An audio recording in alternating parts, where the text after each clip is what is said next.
सिखारनानै जि आरि सुस्रांजोब्बाय आङो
जाबाय आंना सानफ्रोमबोनि देलायनाया ओमफ्राय दासो स्र' मोनबाय आं गावखौनो गाव माने बिदि जाबाथाय एकदम दुगैखाङाबाथाय गावखौनो गाव स्र' मोनथारा एकदम माबा किसमिस बिदि मोनबाय थायो आरोना माबा बोरैबा मोनबाय थायो स्र' मोना ओमफ्राय दुगैखांनायनि उनावसो स्र' मोनो ओमफ्राय दा आराम रिलेक्स मोनसिगोन आङो दै सै लोंनानै ओमफ्राय आङो सिगां मा जायोमोन मिथिगोना सिगां साननैसो सिगाङावहाय आंना बिराद हेभि फ्ल' जायोना ओंखायनोथ' आङो बहाबा थांनो आरिनो बिदि जाबाथाय बिराद प्रब्लेम मोनथारोमोन आङो ओमफ्राय उनावहाय मा होनो एसे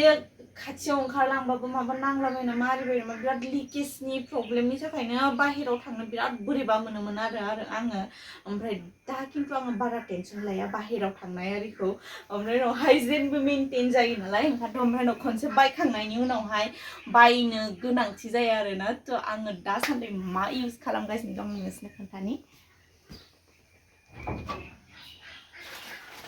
दासान्दि इउज खालामगासिनो दङ everteen periods care sanitary page बे 100% नेचारेल जेबो केमिकेल थाया बेवहाय जेबो साइड इफेक्ट जानायनिबो जेबो चान्स थाया ओमफ्राय बेखौ बिराद एफर्डेबल प्राइसआव मोननाय जायो आरोना बिराद खम प्राइसआवनो बेखौ होदों जायफोरा बिराद हेभि फ्ल' जायो बिसोरनि थाखाय बिराद मोजां खारन बेयो डाबल एक्सेलजों लोगोसे कटननि टप ड्राइ लेयार आरो बिराद एबजर्ब खालामनाय केपासिटिया बिना दस्रा पेजफोरनि साय बांसिन मोजां बियो बिराद बुरजाहाय एबजर्ब खालामनानै लानो हायो बे 12 आवार्स स्टे खालामो नोङो खनसे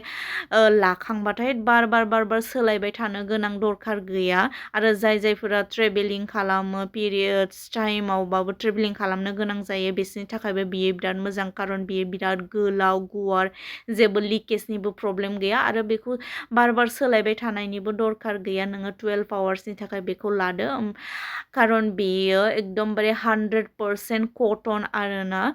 बेयो एकदमबारे बिराद ड्रायै थाबाय थायो आरोना बिदिहाय ओमफ्राय बेखौ निम आरो सेफ्लावारजोंहाय बानायनाय जायो बेहाय एकदमबारे मोनामनायबो गैया बिराद मोजां everteen periods care sanitary pads दस्रा पेजफोरनिफ्राय बिराद डिफरेंस आरो बे 100% नेचुरल जेबो केमिकल थाया बेहाय आं नोंसोरजों आगोलावनो बुंबोखादों everteen जिखुनु प्रडाक्टआनो 100% नेचुरल जायो बेहाय जेबो केमिकल थाया साइड इफेक्ट जानायनि चान्सआ बिराद खम जायो बिदि होननानै आङो आगोलावहाय जिखिनि पेज इउज खालामबोबाय बेनिख्रुइ आङो बेखौ बिराद साबसिन मोनदों दा बेयो आं इउज खालामै खालामै जोब्बायानो बेनिखायनो आंनि इउज खालामनायनि एक्सपिरियेन्सनिफ्राय नोंसोरनि सिगाङाव बुंदों आङो बिराद मोजां बेयो आरो खनसेनो बिराद गिदिर पेकेज अर्डार खालामखानानै लानाय जायो नालाय बार बार दखानाव थांबाय थानायनि प्रब्लेमबो थाया आरोना ओमफ्राय बिराद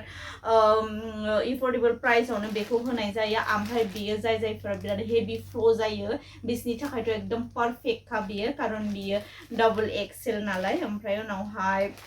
बिराद एबजर्ब केपासिटियाबो बेहा बिराद मोजां ओमफ्राय कटननि बियो टप ड्राइ लेयार ओमफ्राय everteenखौ नोंसोर मिथिखागौ बियो GSYSB सार्टिफाइड मोनखानाय मोनसे नेचुरेल प्रडाक्ट होनानै बेहाय जेनेबा इउज खालामखांनायनि उनावहाय नोंनि पेन्टिखौहाय गिसि गिसिबो खालामा ओमफ्राय लिकेजनिबो प्रब्लेम जाया खारन बेयो डबल एक्सेल नालाय बिराद गोलाव गुवार बेनिखायनो आरोना थ' नोंसोरो जुदि मोजां मोनदोंब्ला